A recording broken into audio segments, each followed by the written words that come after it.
Today's webcast is sponsored by ECI Software Solutions. ECI helps home improvement retailers get the technology they need to build the store of the future.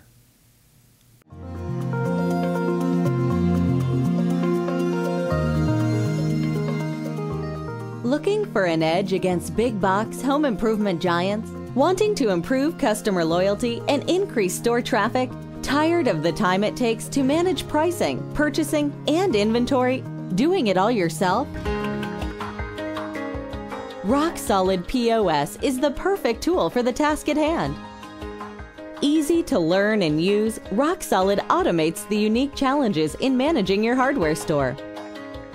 Developed closely with a hardware store owner, innovative technology has been matched to your needs with features ranging from electronic signature capture at POS to wireless barcode scanning. Used in over 1,000 hardware store locations from coast to coast, RockSolid POS is a proven and trusted business solution for hardware dealers.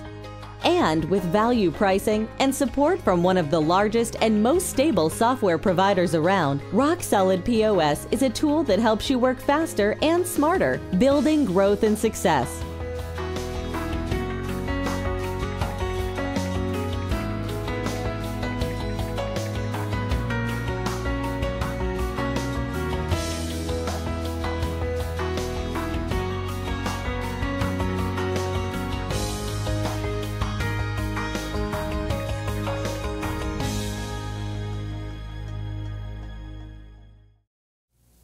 Well, hello everyone, and thank you for joining us for NRHA's 2012 webcast series.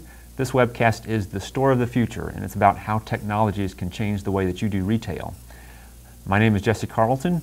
I'm the senior editor here at the Hardware Retailing Magazine and North American Retail Hardware Association. We are sponsored, of course, by NRHA Hardware Retailing as well as our vendor partners. We want to thank them for their support of us, helping us do things like webcasts and other informational broadcasts to help you as a retailer do better business. Like I mentioned, today's topic is the store of the future, and we're looking at a glimpse into how retailing is changing, specifically about how technology is changing the way we do retail. It's not a stretch to guess that technology has changed the way that we buy as well as the way we sell. You think back to a few years ago to your own store. RF guns were the latest and greatest thing, and they're still great things. They're amazing tools that we can use. Before that, it was the point of sale system. Now you have a computer scanner that can scan the barcode instead of typing it into the cash register. And those came along and they really changed the way we were able to track our inventory and did a lot of things for us at the retail level. Today, technology is just expanding every day. We have our smartphones, we have tablets, computers. We have a lot of different ways that we can do business. And these aren't just toys. Like I said, they are ways to do business. So today we want to talk about how these technologies are changing the way we do retail. And we want to look into the future. You know, what's your store going to look like 5, 10 years, 15 years from now? You need to think ahead to how the generations, what their expectations are, the upcoming generations, what their expectations are for shopping, and how new technologies can help you do a better job at retail.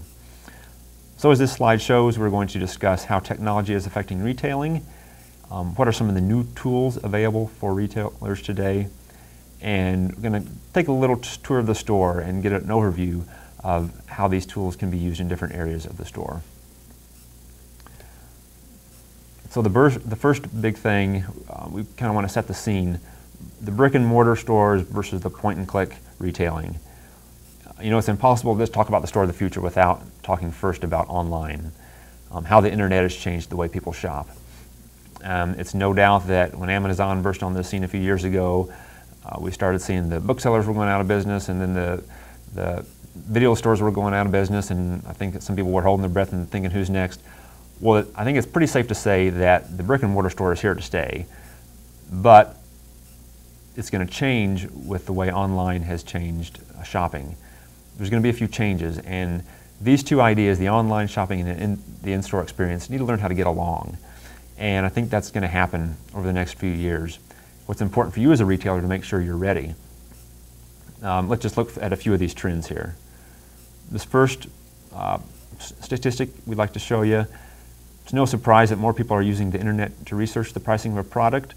NRHA did a quick study earlier in the year, and we asked people, have you ever used the internet to research the pricing of a product? Most of them said yes, we have used the internet to research.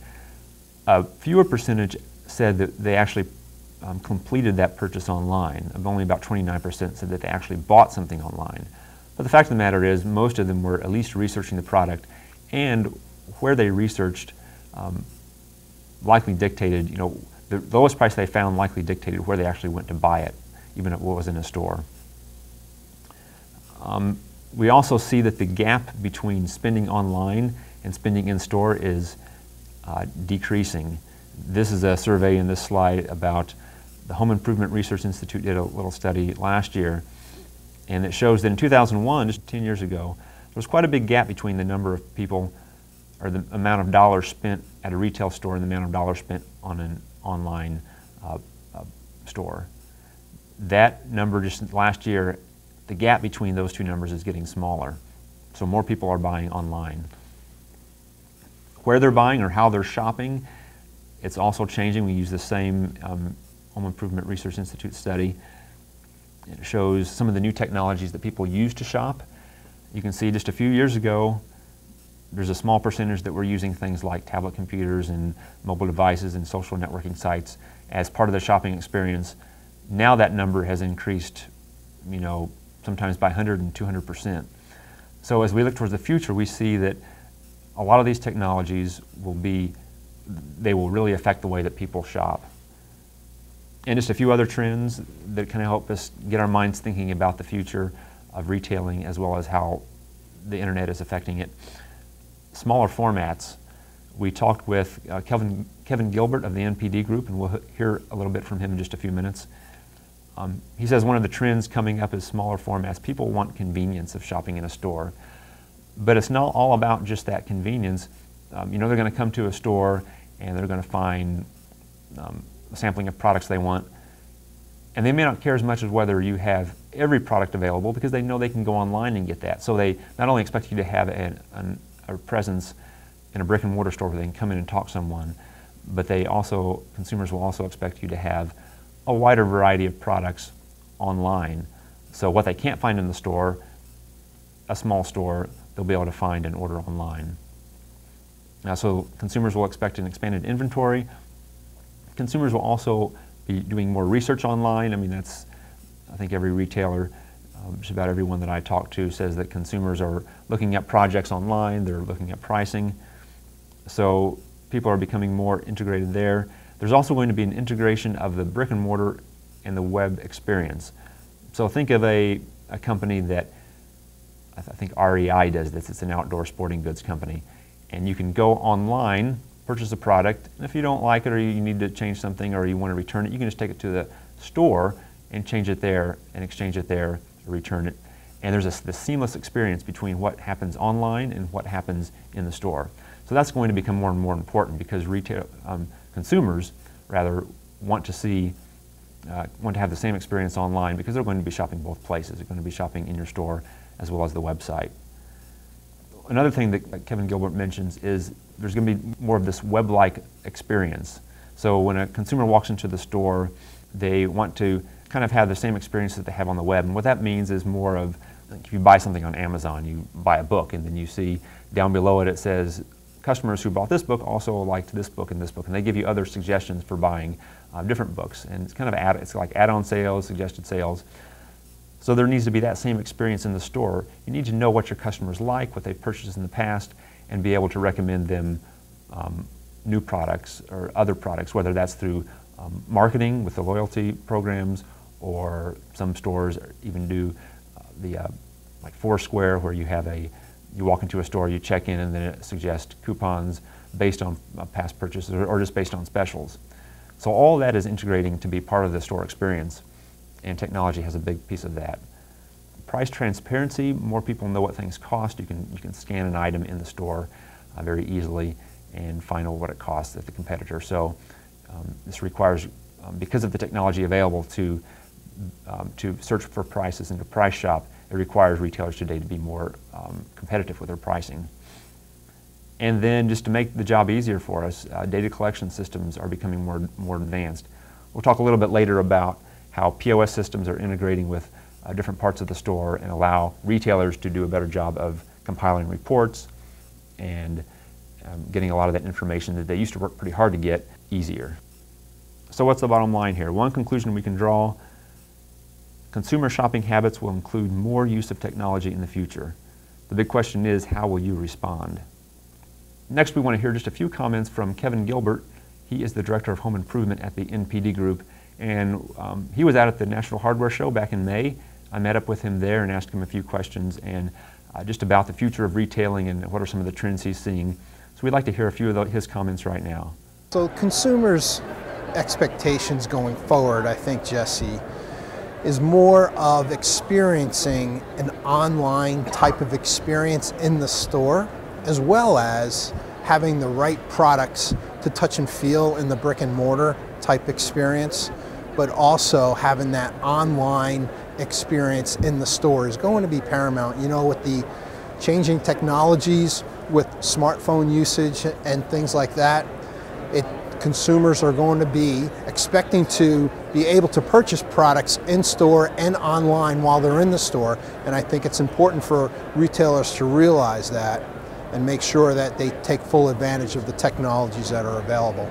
The changing format, and it really bodes well for independent retailers because we see the size of the store shrinking, and shrinking in terms of perhaps not as many SKUs, having the big sellers available, but then complementing what you have in your stores with what's available online.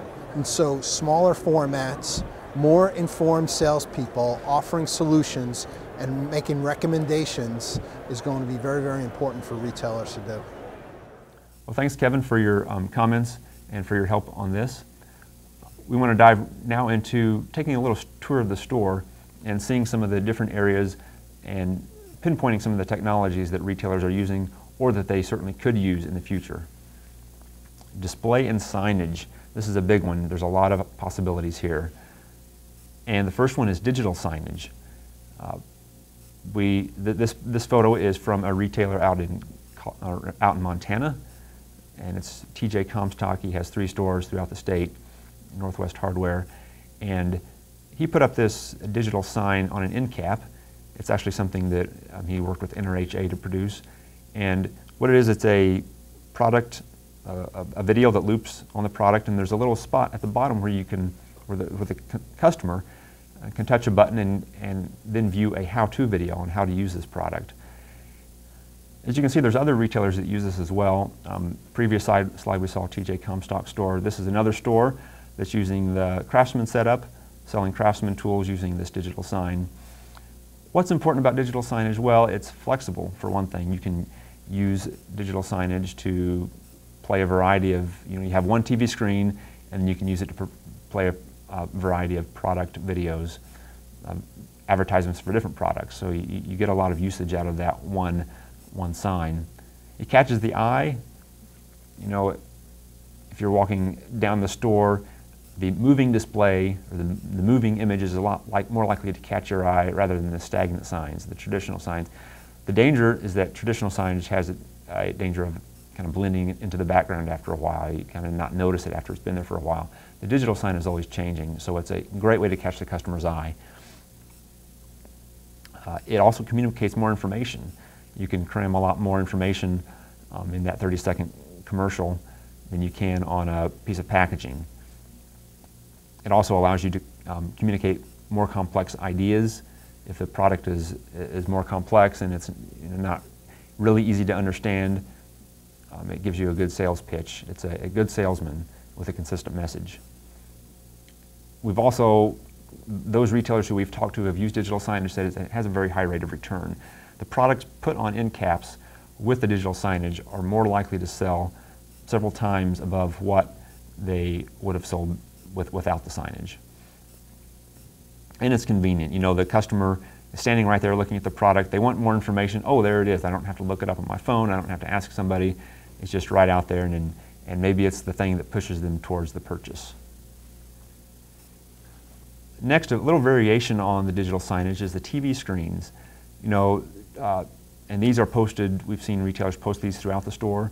This particular retailer, Ridgefield Supply Company in Connecticut, placed his screen right above the checkout counter, and it plays a loop of like a variety of branded news or branded content, whether it's news or commercials. And along the bottom, they have the Twitter feed that's running, kind of like a live,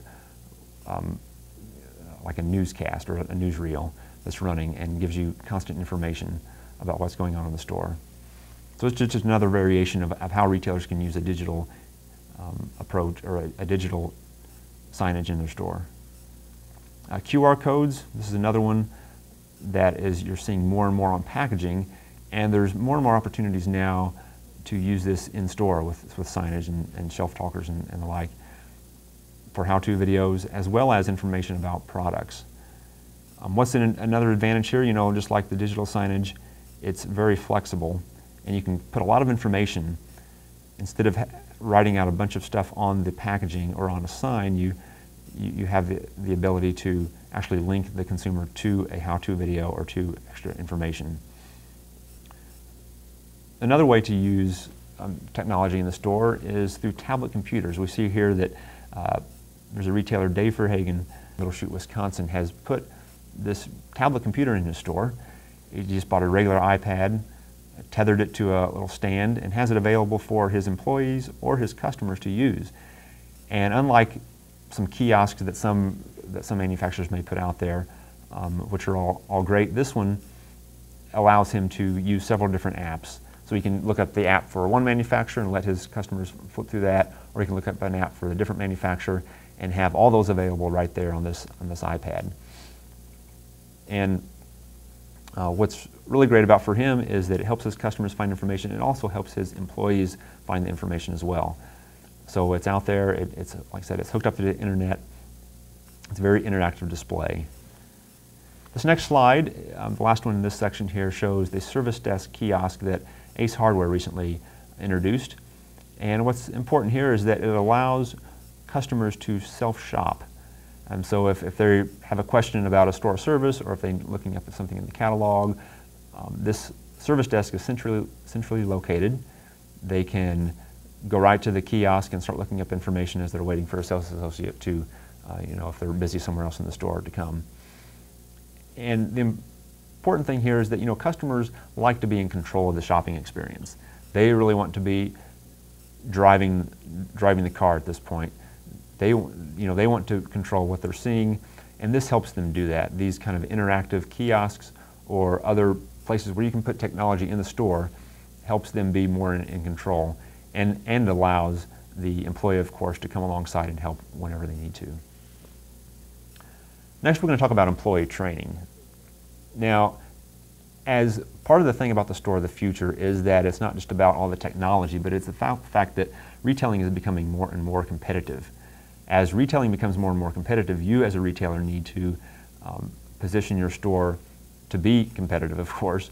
Using technology is one of those things, but using technology also filters over into employee training. And the better trained your employees are, the better that they can give a more consistent shopping experience to the consumer, the better you'll be positioned to compete against all the other retailers out there, because they're all competing for discretionary dollars, and some of the dollars that you want to get are those discretionary dollars.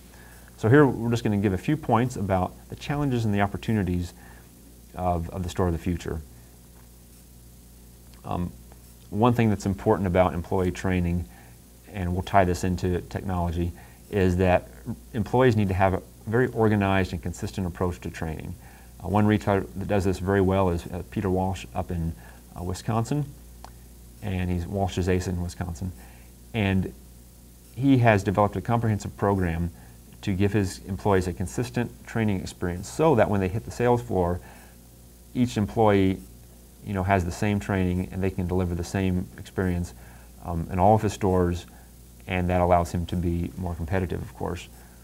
He uses both the in-store hands-on training with a mentor as well as sitting behind a computer and getting some product knowledge there. He says both of those elements are key. So you can't just slough off internet training, online training, and say it's not useful anymore, because it's proven to be a very effective way to train employees when it's coupled with the in-store hands-on training. So having that access to those training programs, and of course Peter uses programs from his wholesaler, he uses, or from his co-op ACE, he uses NRHA's programs, and he also uses the vendor programs from vendors. So another key to, or another opportunity that the technology presents, and it kind of is a challenge as well, is in giving employees access to internet in the store.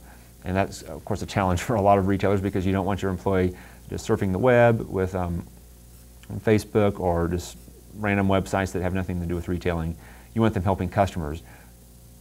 The internet can be a tool, whether it's a smartphone, whether it's a tablet, whether it's just a computer set up at a service station somewhere in the store, to help so that employees can help customers look up information. So having that internet access in the store is going to be a very important part of the store of the future, as it opens up a much wider range of information for the employee and for the consumer. Because, as the next point says, consumers today are much more informed than they have been in the past, because they can look up the information. So your employee needs to know at least as much as they do when they come in. So marketing is another way that we can see the store in the store of the future. There's a lot of possibilities, and technology has a lot to do with that as well. The main one being loyalty programs. Now, the shoppers today expect a lot more personalized shopping experience. They've gotten used to loyalty programs in the past. They've also gotten used to places like they go online and maybe they do a search for shoes, and pretty soon in their email there's a bunch of ads for shoes showing up. And so whether they know it or not, the web is making shopping more personalized. Loyalty programs can do the same thing, maybe not exactly like the web does it, but there's a lot of tools that are becoming more and more available as we look at data mining and all the things that we can get from the loyalty cards. One of the folks the companies that do this very well, and I talked with them to kind of catch me up on what was going on today, is Inside Out of Chaos. It's a marketing company that helps retailers with their loyalty programs. And they say that a lot of retailers today, home improvement retailers, may think they know their customers just because they're the local store, but they really could be missing a lot. And loyalty programs can help reduce customer attrition. They also help your best customers spend more with you, because you're giving them personalized marketing messages. Getting information is easier to use than it used to be.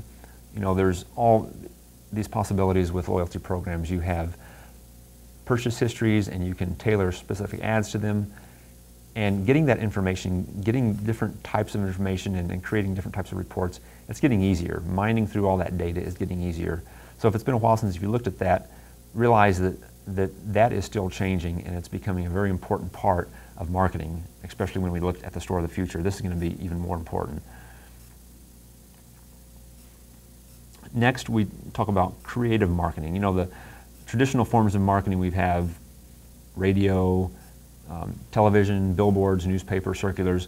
Those are all still good and they still work, but online has opened up a whole new world of possibilities. And here's just a couple examples of retailers who have been creative here. If you look at the top of this screen, you'll see this little box, and you may recognize it if you've ever tried to get on a website that requires you to, like you forgot your password or you're trying to buy something. It's called the CAPTCHA box, and it requires the user to type in some kind of distorted letters to make sure you're not a spam robot. But Ace Hardware has taken this a new direction and said, why can't we take that? They joined up with a company that does these CAPTCHA boxes. Let's have the user type in a brand message. So you can see the box below that. Instead of just typing in random words or letters, actually type in a 50% off Saturday. And by typing it in, it reinforces in the customer's mind, in the user's mind. And it's a brilliant way to market, because it's just been wasted space. And so Ace and CAPTCHA figured out a way to make this space more useful. That's just one example. There's another, Home Depot has an ad on the Weather Channel app. Users who log on to the Weather Channel app on their smartphone might see a little ad for Home Depot. Well, that's fair and good, but what's really significant about that is that they can click through that app, or click through the ad, and actually get to the Home Depot website and then go ahead and buy. They can browse the products catalog and then go ahead and buy. So it's kind of integrating the opportunity, finding those opportunities, and then online, unlike a print in the newspaper or a print circular, this allows you to actually complete the transaction as you're standing right there, as they're standing right there if they want to go ahead and buy. So marketing is taking lots of new directions, and the store of the future is a store that will look for opportunities in all of the different types of technologies that are out there. Finally, the last area we want to talk about is operations. And operations is an exciting area that holds a lot of potential. We're talking about the back office, and we could get really complicated here. We could start talking about algorithms and analytics and all the things that, all the reports that you make up, but the fact of the matter is the computer does all that work. And some of the technology that's available today makes it easier for the retailer. Whereas before you might have spent a lot of time in the back office sifting through reports and trying to predict purchase orders and what you're going to order next. Computers are doing a lot more of that work for us and making it easier for us, for you as for retailers, and allowing you to get back on the sales floor. First, we want to talk about store security. We talked with Joe Sveditz of Risk Management Services, and he's kind of an expert in this area. And he clued us into some of the things that are happening. And he said, the days of reviewing tape for hours and hours are over. The security camera isn't connected to a videotape anymore. Most people don't even know what those are anymore. It's the digital. Everything's digital. And beyond that, it's not just the time and date stamp that helps you figure out where on that tape the exception happened. Now tapes, the store security systems are able to connect with the POS system, so you can overlay, you can marry the two data, just like here in the picture. You can see what was happening in the store, and you can, at the same time this transaction was made. Was my employee cheating on me? Was a customer trying to pull one over? You can see all the information that's available right at one time, and it's easy to find. So that, if any of you have ever had to deal with sifting through tape to find a certain piece of footage, you should realize that this will save a lot of time when it comes to investigating an exception error. It also can connect to alarm systems. You can connect your video feeds to an alarm system, and which can also in turn go straight to your phone. So you're at home at night, 3 a.m., and the alarm in the store goes off. You can look at all the monitors and see, well, is someone really breaking in, or was it just the sign outside banging around and setting off the alarm? So that, of course, will save you false alarm charges from the local law enforcement. And basically, it gives you eyes in the store at all times. It really connects you more to the store. This, of course, can help you reduce losses from shrinkage. Also, the overall cost of these programs is going down. So if it's been a while since you've looked at store security systems and how you can kind of overlay it with your POS, maybe a good time to take a look again, because it can save you a lot of money.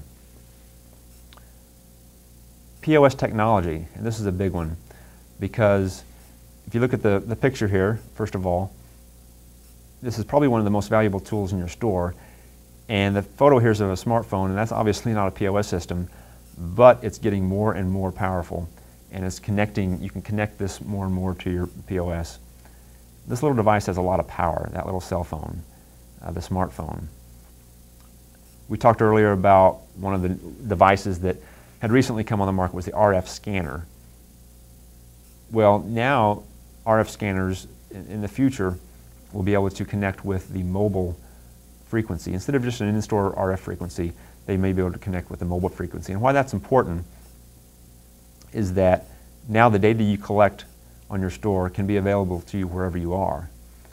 And we talked with Steve Bizot from Epicor, from the Epicor Software Corporation about this, and he gave us some of the few pointers, and we'll hear from him in just a few minutes. But this means that there's more mobility. So you can connect with an RF scanner wherever you are, say you're at home and you want to know how much cash is in drawer number 3 and how good sales have been throughout that day. Well, you can check in. If you're on the road and maybe you're at a buying show or somewhere else, you want to kind of check in on the store, you can do that right from your phone and you can get a live update.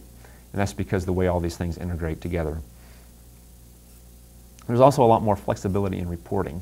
Some of the POS technology today is a lot different in the past, because in the past there may have been just a series of canned reports that you were able to spit out, and then you had to take those reports. If you wanted something different, you had to take them and compare them and marry them against each other. Today, a lot of the technology that's available today in the POS systems allow you to create your own reports and customize them and be a lot more analytical about those reports, about the information that you're looking for. There are also mobile devices are giving us more options for checkout. You know, there's card swipes that you can attach to a tablet computer now. And why is this useful? Well, think about sending your salesman out on the field to a contractor on a job site, and that allows that contractor to complete a transaction right there. Or maybe if you have a garden center and you want to make it easier for customers who are buying bags of dirt or flowers and things, and instead of having to tramp through the store or drag things in there, they can scan them and complete the transaction right there and get them loaded up. So there's lots of possibilities for checkout. And the thing is that customers are expecting more of that. They're expecting to have more options when it comes to checkout and for payment. We're going to hear a few comments from Steve Bazat. And as I said, Steve is with the Epicor Software Corporation, and I also met up with him at the National Hardware Show back in May, and he's going to give us just a few comments about what's available now and some of the trends that he sees for the future. Mobile is at the forefront of everybody's thinking today, right? And what mobile means is visibility of the retailer to primarily a younger generation of users who are looking to the web or looking to their phones first to find product and pricing information, right? That's the most obvious. Beyond that, the point of sale technology that can work with the new loyalty programs and the alternate forms of tender like PayPal or Google Cash are important. And then in the back room, the more sophisticated inventory planning tools and pricing management tools are becoming sort of dominant voices in how an independent hardware retailer, an independent retailer in general, operates his business. I was out of town. My daughter was attacked by a wasp in the backyard, not literally attacked, but scared by them. Called my wife and said, honey, there's wasp all over the backyard, what do I do? She called me. I said, go get some wasp killer and get the neighbor to spray the wasp, because I was out of town on business. And I came home and the wasps were gone. I said, where'd you get the wasp killer? And they said at Lowe's. And I said, why Lowe's? I told you not to shop at Lowe's or Home Depot for that matter. And she said, well, I looked it up on my phone and Lowe's is what came up, so that's where I went and bought the wasp killer. The point of that story being is that today's generation is looking to their phone and their websites first for where to shop, okay? And so you've got to be visible there. And it's not just a matter of being cool or modern, it's a matter of fulfilling the convenience obligation of the independent retailer. An independent retailer goes to market with a product knowledge and a high service level strategy and a convenience strategy. And having the modern technologies is part and parcel of being a convenient place to shop today. Being visible on the web, taking the alternative forms of tender, having a loyalty and a gift program, they're all part of a convenience factor of retailing today that is in fact the backbone of what our industry offers to consumers. Well, thank you, Steve. And as we wrap this up, there's just a few conclusions that I want to draw. Hope this has been a useful presentation and that it's kind of illuminated some of the new technologies that are available out there. One conclusion, though, we can draw is that mobile connectivity has made some big changes in what today's shopper expects from retailers. You know, being connected mobily isn't just about Facebook and Twitter and finding the social networking sites. It's all about being online. You really need to be online, just as we heard Steve say, to connect with the different generation or a new generation of consumers. Retailers need to be online, and it's that mobile connectivity that's going to make a big difference in who is still around in the store of the future. Another conclusion we can draw is that technology has given today's retailer tools to be more effective and more efficient. As you know, technology can save you time, help you get a better grasp on what's happening in your store. It might be better ordering, managing margins better, setting prices, controlling shrinkage. There's lots of ways that technology can help you do a better job at managing your store and saving you money, saving you time, which is going to throw more dollars to the bottom line without having to work harder. So the third conclusion, and finally, is that independent retailers need to embrace these technologies to stay relevant to shoppers. As the new generation starts to shop more, retailers will need to be more connected with technology. A lot of retailers are connecting and a lot are not. Our encouragement to you as the independent retailer is to find ways to connect with technology, connect with your consumers, and look for this new store of the future to help you become a better business and to survive in the future. So I want to thank you for your time. And like I said, I hope this webcast has been profitable for you. Again, my name is Jesse Carlton. If you have any questions or if you have any comments, you can certainly email me, jcarlton@nrha.org. Thank you.